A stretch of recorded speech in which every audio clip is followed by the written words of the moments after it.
Magandang araw po sa atin lahat for today's video. Kagaya ng sinabi ko sa inyo last video ko, pakikita ko sa inyo kung anong sikreto ni Mysterious Guy na ginagamit niyang mga gamot, iba't ibang gamot, vitamins, lahat. Okay, bakit magaganda yung kalidad ng manok ko? Yung simula pagkasisew, baby stag, bull stag, maging kak, maging sa panlaban, ano-ano yung mga ginagamit kong gamot. Okay, syempre, ito ang ginagamit ng tunay na champion, alagang tunay, laking LDI. Ayan ha, kasama natin syempre ngayon si Rapi. Mag-hi ka sa mga viewers. Ayan ha.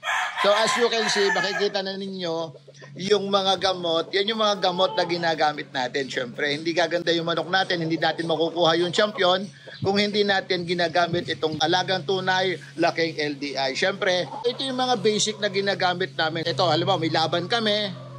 Yan ha, yung pag magpupurga pa lang kami, syempre ang ginagamit namin yan, yung Vermix 4. Talagang pagka nagpurga ka sa gabi, ginagamit namin Vermix 4. Pag tinignan mo sa umaga, yung ipot nila, ang dami talagang bulate. Sorry do sa mga nanonood na kumakain, pasintabi, syempre. Makikita nyo talaga, inilalabas talaga nung mga manok yung bulate pag ginamit namin yung Vermix 4 ng LDI. So garantisado. Eto guys, may recommend ko sa inyo, pagdating sa bulate at pamurga, walang iba kundi Vermix 4. Yan yung pwede natin gamitin na pamurga.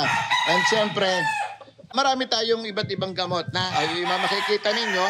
Meron tayong ginagamit dito during the conditioning period at saka yung maintenance natin. Yan makikita ninyo sa baba guys. Etong vitamin B complex plus mineral, ito yung ginagamit natin sa maintenance. O once a week, tinuturok natin yan. So makikita ninyo yung nasa baba na nakikita nyo sa video, yung malaking bote na yan na red, yan yung ginagamit natin once a week sa mga inahin natin, sa mga baby stag, sa mga kak. Yan yung panlaban nila sa sakit. Maintenance natin yan. Okay.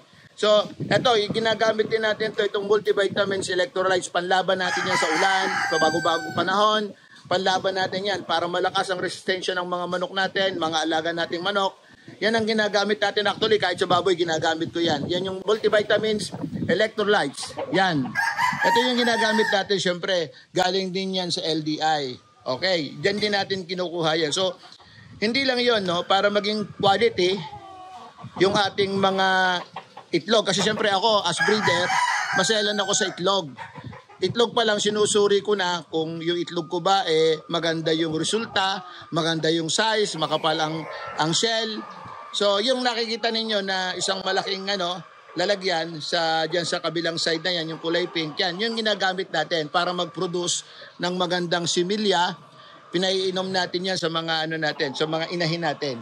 Ayan ha. So yan, ilan pa lang yan guys sa mga ginagamit natin na gamot.